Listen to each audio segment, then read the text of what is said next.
Так как сегодня на улице снег, что удивительно, мы будем жарить шашлык просто на сковородке.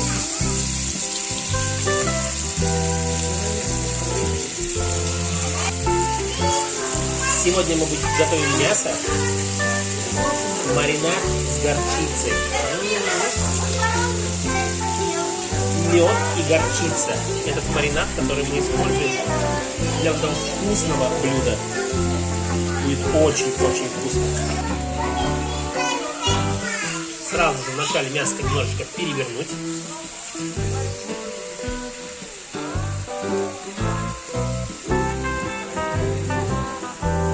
Лайфхак. Когда вы купили шашлык, а на улице вдруг испортилась погода и идет сильный дождь, или снег, или пурга, или метель, да или что-нибудь. И, короче, вы не можете на улице готовить. Берите сковородку и жарите мясо на сковороде. Оставляем мясо немножко тушиться. Пойдем делать гарнир.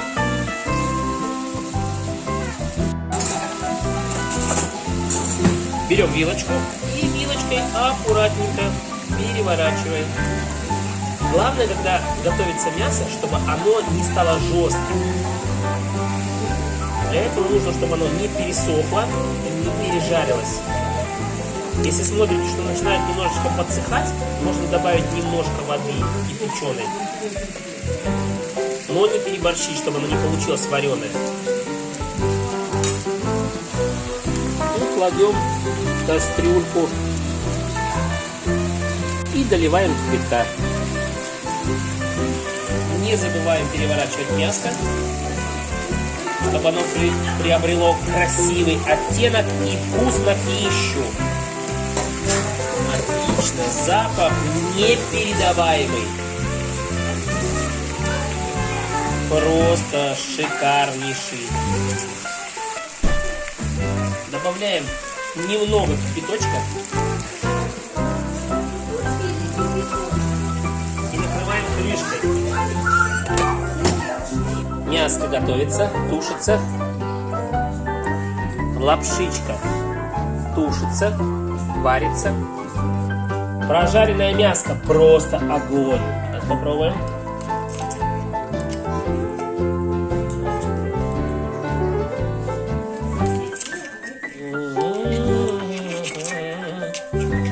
Выглядит очень аппетитно.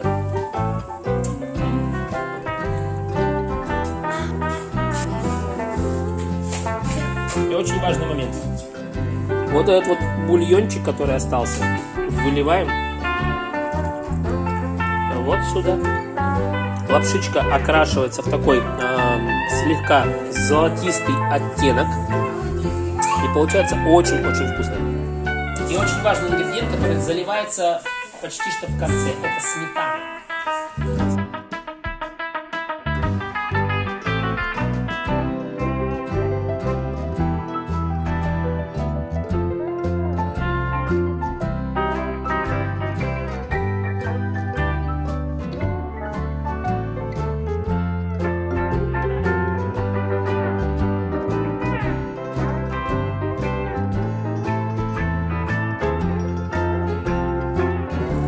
Все, кушаем. Ну и самое главное, конечно же, ставьте лайки, подписывайтесь на наш супер-мега вкусный канал. А еще жмите колокольчики.